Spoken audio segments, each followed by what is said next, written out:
Hello friends, welcome back to my YouTube channel. हमारे इस YouTube channel में आप सबका बहुत बहुत स्वागत है। और आज मैं आप लोगों के लिए लेकर के आई हूँ संजना की स्टोरी। संजना एक ऐसी लड़की होती है जिसके शरीर पर एक पिशाच का वास हो जाता है, क्योंकि उसे काले जादू में बहुत ज़्यादा ही इंटरेस्ट था। वो काला जादू सीखना चाहती थी, जिसके कारण उस पर एक पिशाच ने वश कर लिया था और उसे इस बात का अंदाज़ा नहीं था। और उसकी वजह से उसके नाना जी की भी मौत हो जाती है और उसे ऐसा लगता है कि मैं नाना जी की आत्मा से बात कर सकती हूँ।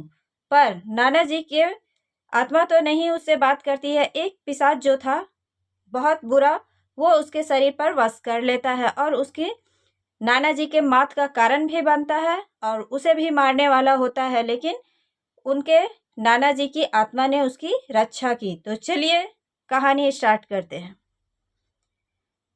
संजना अपने माता पिता के साथ पुणे में रहा करती थी। वो बहुत खुश थी।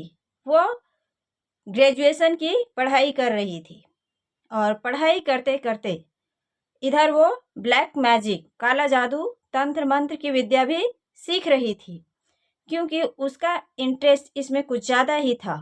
वो चाहती थी कि मैं अपनी एक अलग पहचान बनाऊं, जिसके लिए संजना लगातार अपने रूम में काला जादू सीख रही थी।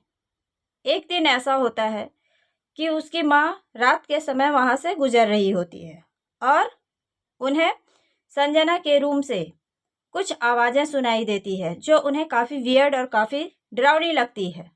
तो उनकी माँ को कुछ शक हो जाता है। वो सोचती है कि इतनी रात को मेरी बेटी के कमरे से ऐसी आवाज़ें क्यों आ रही हैं। वो नॉक करती है तो संजना दरवाज़ा के अंदर से ही कह देती है कि माँ, मैं जगी हुई हूँ, आप आराम करो। माँ चली जाती है। तो सुबह वो उनसे पूछती है, संजना से, कि आखिर तुम्हारे रूम से ऐसी आवाज़ें क्यों आ रही थी? मुझे काफ़ी डर सा लगा। क्या तुमने ऐसी आवाज़ें कुछ सुनी? संजना कहती, ऐसी कोई बात नहीं है माँ, मैं पढ़ रही थी।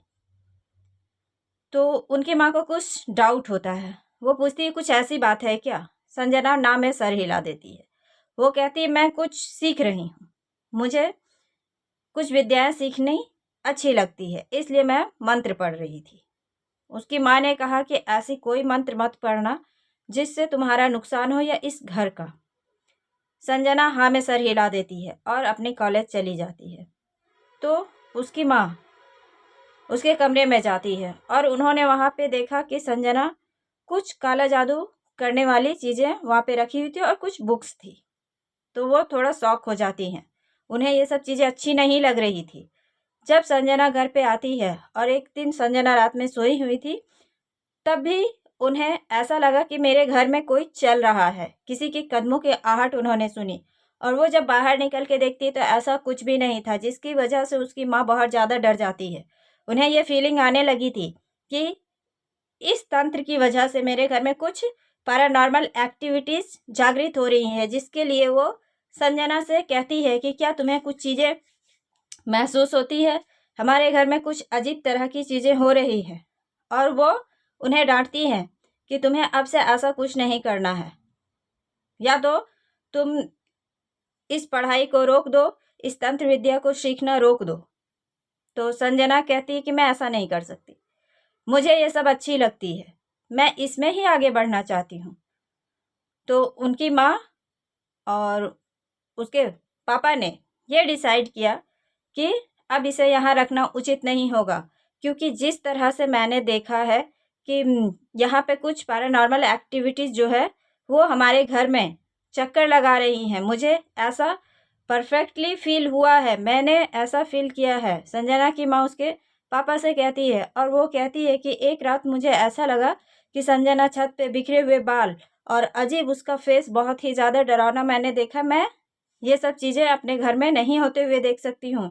इससे संजना की तबीयत भी खराब हो सकती है और उस पर कुछ काली शक्तियाँ अपना वश कर सकती है।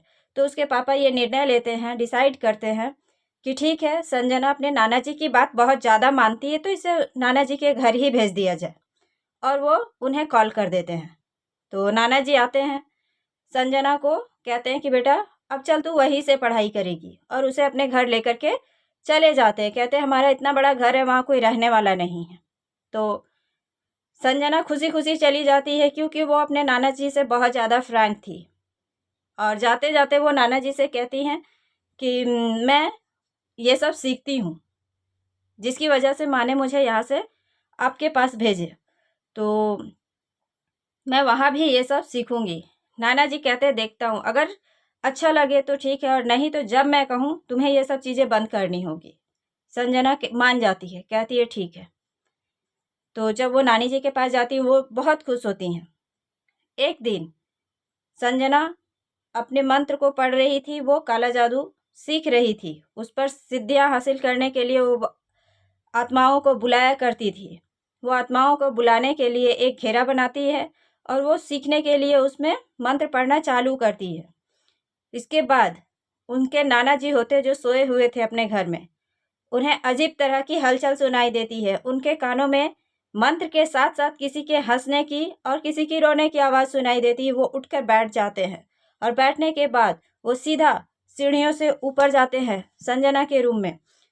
तो वो खिड़की से देखते हैं कि उन्हें ऐसा लगता है कि कोई आदमी जो है, बहुत ही भयानक चेहरा है, वो संजना के पीछे खड़ा है, और वो संजना के सर पे ऐसे लटका हुआ है।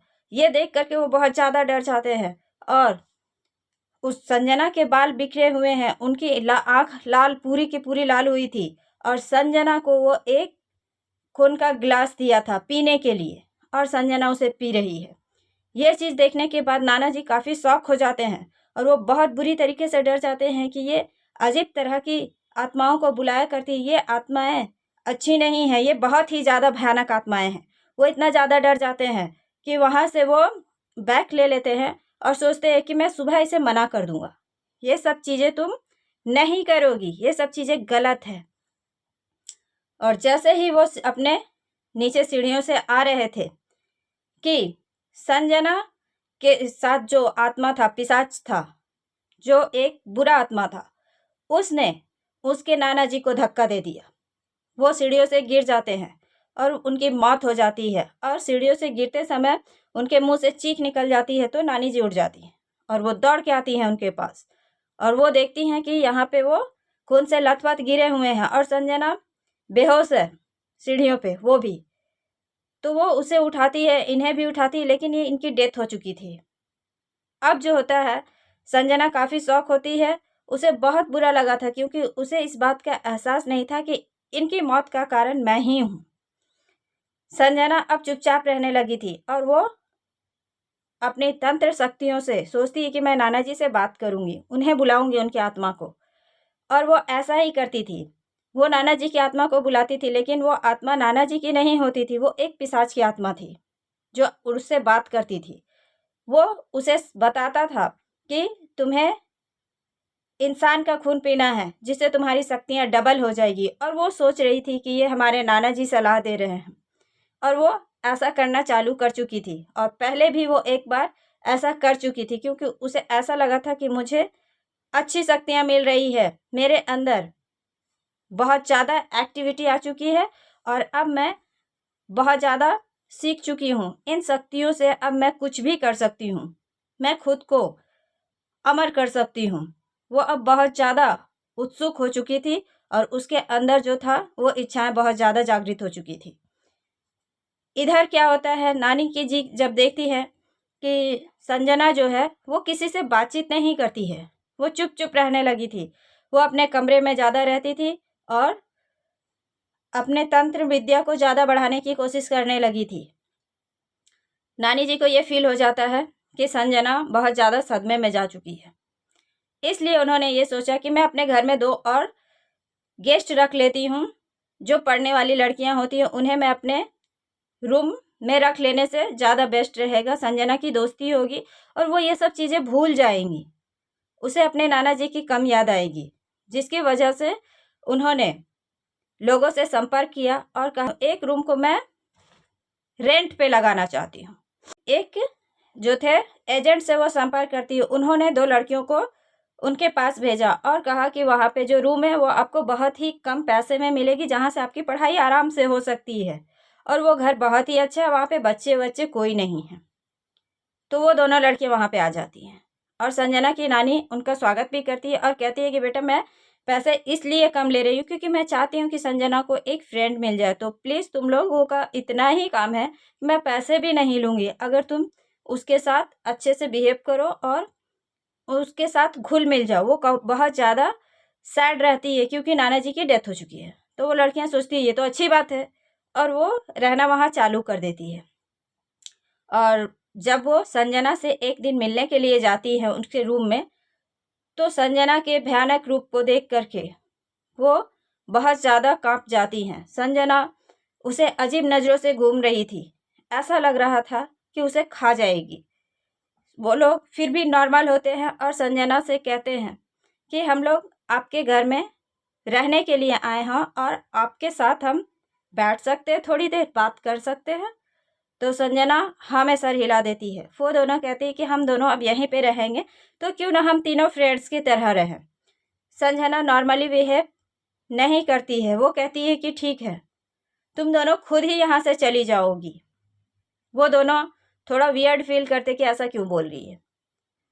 एक दिन वो अपने कमरे में थी, वो दोनों लड़कियाँ, कि तभी उन्हें ऐसा लगता है कि कोई उनके कॉरिडोर में चल रहा है। उनकी कदमों की आहट वो फील कर रही थी, तो वो उठती है।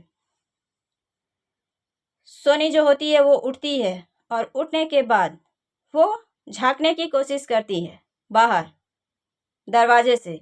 तो उसे लगता है कि संजना ही है जो बाहर घूम रही है। वो निकल करके देखना चाहती है। तो जैसे ही वो कमरे से बाहर निकलती है, वहाँ कोई नहीं था, लेकिन संजना के कमरे में कुछ आवाज़ें उसे सुनाई देती है।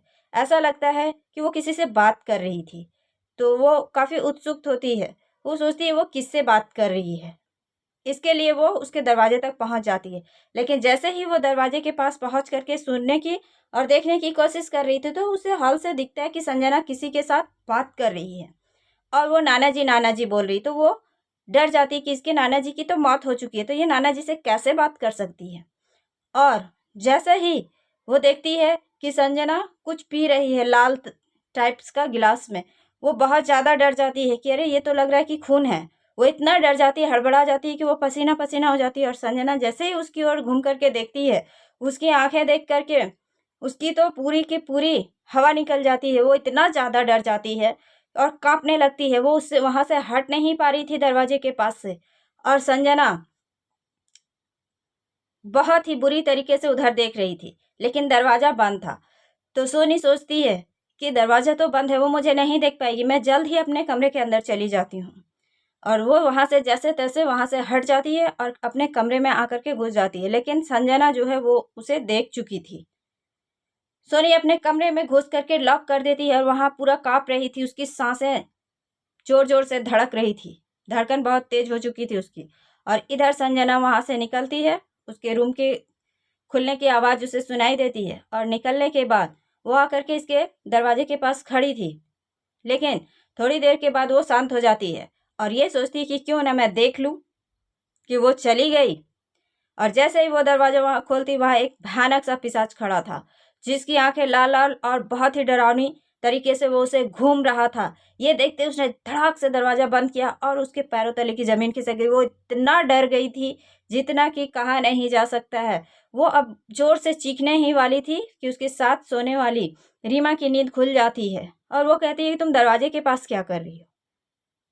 वो लिटरली उसके पास भागती हुई जाती है और उसके पास घुस के सो जाती है और वो बहुत कांप रही थी। तो रीमा जो होती है वो उठ के बैठ जाती है, कहती तू इतना कांप क्यों रही है, बात क्या है।